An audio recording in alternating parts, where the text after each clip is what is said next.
আসসালামু আলাইকুম ওয়া রাহমাতুল্লাহি ওয়া বারাকাতুহু।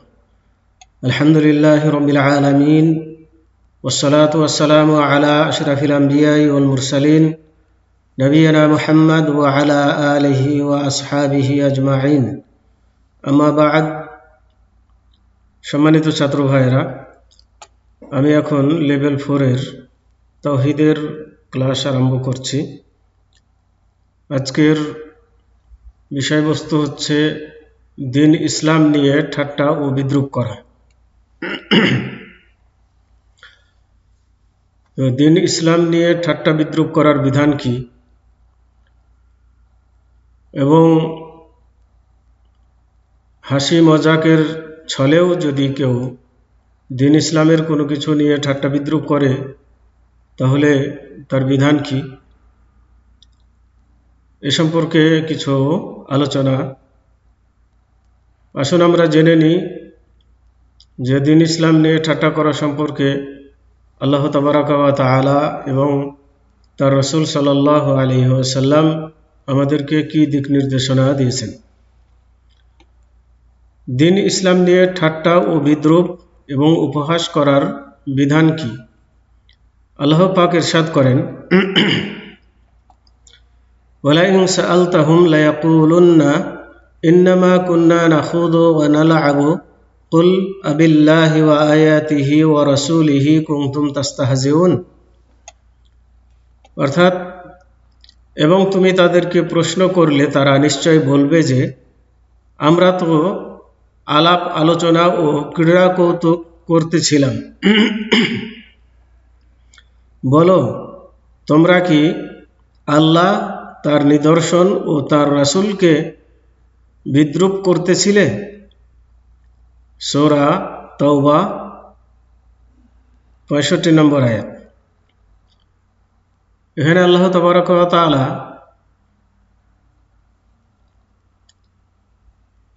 কঠোরভাবে নিষেধ করলেন যে দিন এবং আল্লাহর রাসূল বা আল্লাহ সম্পর্কে কোনো ধরনের ক্রীড়া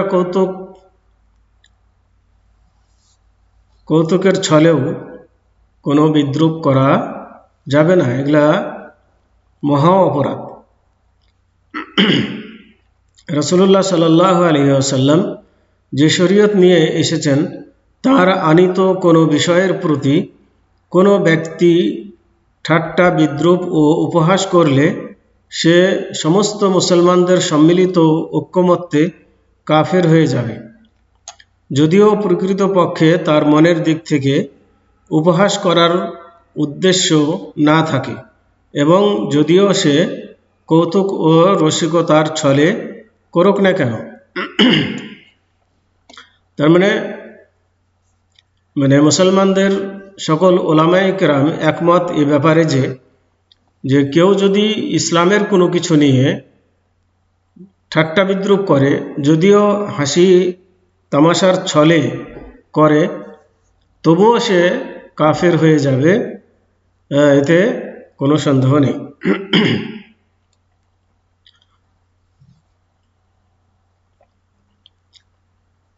আব্দুল্লাহ বিন ওমর রাদিয়াল্লাহু তাআলা আনহুমা থেকে বর্ণিত, তিনি বলেন যে তাবুক যুদ্ধে কোনো একদিন মজলিসে জনক সাহাবী মন্তব্য করলেন যে আমাদের এই সমস্ত কারির নেই। অর্থাৎ নবীর সাহাবী সে লক্ষ্য করে বলছিল যে আমাদের এই সমস্ত কারির নেই, কাউকে পেটুক, অধিক মিথ্যাবাদী এবং যুদ্ধে ভীরুতা দেখিনি। তো উক্ত মজলিসের এক ব্যক্তি বলে উঠলেন, তুমি শুধু মিথ্যাবাদী নও, বরং একজন মুনাফিক ব্যক্তি। মানে রাসূলের সাহাবীদের সম্পর্কে যখন এরকম মন্তব্য করছিল যে রাসূলের সাহাবীরা হচ্ছে কি পেটুক, অধিক মিথ্যাবাদী এবং যুদ্ধে ভীরু, তার মানে যুদ্ধক্ষেত্রে সাহস রাখে না, এ ধরনের মন্তব্য করছিল। তো এই মন্তব্যের প্রতিবাদ করতে গিয়ে একজন ব্যক্তি বলল তাকে যে শুধু তুমি মিথ্যাবাদী নও, এগুলা সব তোমার মিথ্যা অপবাদ রাসূলের সাহাবীদের সম্পর্কে। এবং একজন মুনাফিক তুমি। সাথে সাথে তার প্রতিবাদ করে তাকে এটা সতর্ক করে দিলেন। শুধু তাই নয়, তিনি একথাও বললেন যে তোমার এই উক্তি আমি অবশ্যই রাসূলুল্লাহ সাল্লাল্লাহু আলাইহি সাল্লামকে জানাবো। রাসূলুল্লাহ সাল্লাল্লাহু আলাইহি সাল্লামের কাছে সংবাদটি পৌঁছে গেল। এরপর এ সম্পর্কে আয়াত নাজিল হলো। রাসূলের কাছে এই খবর পৌঁছলে এ আয়াত নাজিল হয়, যে আয়াতটি আমি উপরে পড়লাম, তেলাওয়াত করলাম। তো আব্দুল্লাহ বিন ওমর রাদিয়াল্লাহু তাআলা আনহুমা বলেন যে ওই ব্যক্তিকে রাসূলুল্লাহ সাল্লাল্লাহু আলাইহি সাল্লামের উটের লাগাম ধরে ঝুলন্ত অবস্থায় ক্ষমা চাইতে দেখলাম। মানে সে ব্যক্তি তার অপরাধ বুঝতে পেরে সে আল্লাহ রাসূল সাল্লাল্লাহু আলাইহি সাল্লামের উটের লাগাম ধরে, আল্লাহ রাসূল সাল্লাল্লাহু আলাইহি সাল্লাম উটের পিঠে ছিলেন, তখন সে আল্লাহ রাসূলের কাছে ক্ষমা চাচ্ছিল। তো ওই ব্যক্তি আর পাথরের সাথে তার পা ছেঁচড়িয়ে যাচ্ছে এবং সে আরজ করে বলছে, হে আল্লাহর রাসূল, আমরা তো শুধু ক্রীড়া কৌতুক করতেছিলাম, আমরা একটা হাসি ঠাট্টা করতেছিলাম, আসলে আমি মন থেকে কথা বলিনি, অতএব আমাকে ক্ষমা করুন। এর উত্তরে রাসূলুল্লাহ সাল্লাল্লাহু আলাইহি ওয়াসাল্লাম শুধু নিম্নের আয়াতটি পাঠ করছিলেন। আল্লাহ রাসূল সাল্লাল্লাহু আলাইহি সাল্লাম শুধু একথা তাকে বলছিলেন যে আবিল্লাহি ওয়া আয়াতিহি ওয়া রাসূলিহি কুনতুম তাস্তাহজিউন, বলো তোমরা কি আল্লাহ, তার নিদর্শন ও তার রাসূলকে বিদ্রূপ করতেছিলে? তার মানে খুব মারাত্মক অপরাধ হিসাবে আল্লাহ রাসূল সাল্লাল্লাহু আলাইহি সাল্লাম এটিকে নিলেন এবং হাসি ঠাট্টার ছলে করলেও তাকে ক্ষমার যোগ্য মনে করছিলেন না। এটা মহা অন্যায় কাজ সে করেছে, এটি তিনি তাকে বোঝাতে চাইলেন। নবী করিম সাল্লাল্লাহু আলাইহি ওয়াসাল্লাম শরীয়ত হিসাবে যা কিছু নিয়ে এসেছেন তার কোনো হুকুম ও আহকামের প্রতি যে ব্যক্তি ঠাট্টা বিদ্রূপ করবে সে কাফের হয়ে যাবে। যেমন ইসলামী শিক্ষা ও ব্যক্তিত্বদের সম্পর্কে উপহাস করা, ইসলামী শিক্ষা নিয়ে কথাবার্তা বলা, বিদ্রূপ করা, বা ইসলামী যারা ইসলাম ধর্ম সম্পর্কে চর্চা করে, শিখে, তাদেরকে নিয়ে ঠাট্টা বিদ্রূপ করা, এগুলো কোনোটিই কি নয়, জায়েজ নয়, বৈধ নয়। আল্লাহর কোনো বিষয়ে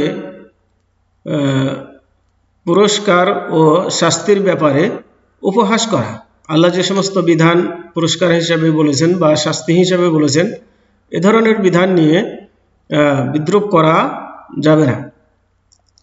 এবং যারা সৎ ও ভালো কাজের আদেশ দেয় এবং মন্দ কাজ থেকে নিষেধ করেন, তাদেরকে এ কাজের জন্য ঠাট্টা বিদ্রূপ করা, এগুলোও অপরাধজনক। যারা ভালো কাজের আদেশ দিচ্ছে, খারাপ কাজ থেকে মানুষকে বিরত রাখার কথা বলছে, এদেরকে নিয়ে বিদ্রূপ করা, হাসি ঠাট্টা করা, এটাও জায়েজ নয়।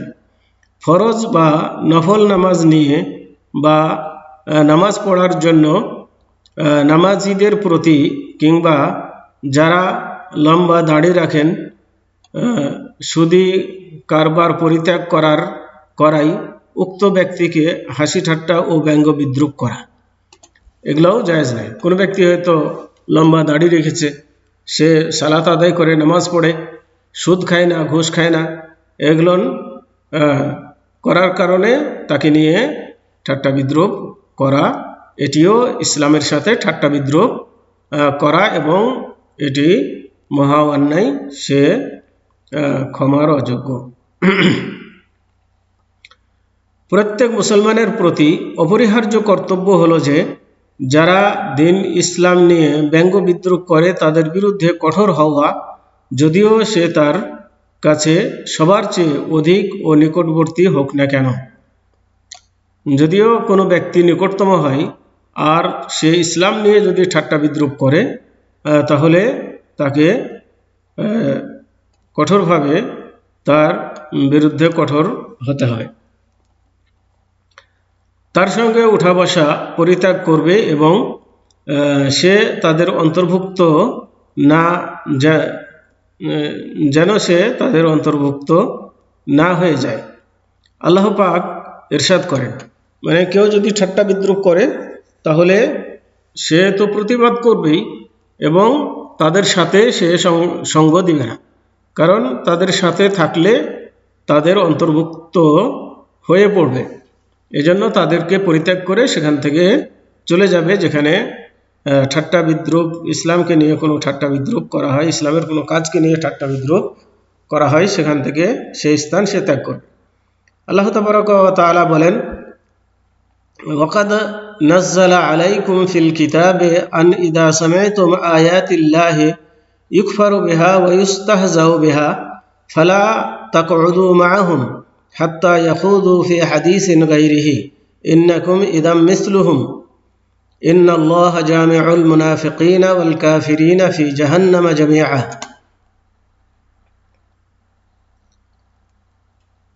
অর্থাৎ কিতাবে তোমাদের প্রতি অবতীর্ণ করেছেন যে যখন তোমরা শুনতে পাবে যে আল্লাহর আয়াত প্রত্যাখ্যাত হচ্ছে এবং ওটা নিয়ে বিদ্রূপ করা হচ্ছে, তখন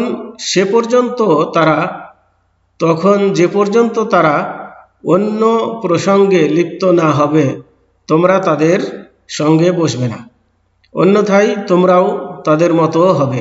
মুনাফিক এবং কাফের সকলকেই আল্লাহ জাহান্নামে একত্রিত করবেন। সূরা নিসা 140 নম্বর আয়াত। তো এখানে আল্লাহ তাবারক ওয়া তাআলা কঠিনভাবে নিষেধ করলেন যে যেখানে ঠাট্টা বিদ্রূপের কথাবার্তা হয় ইসলাম নিয়ে সেখানে বসা যাবে না যতক্ষণ পর্যন্ত তারা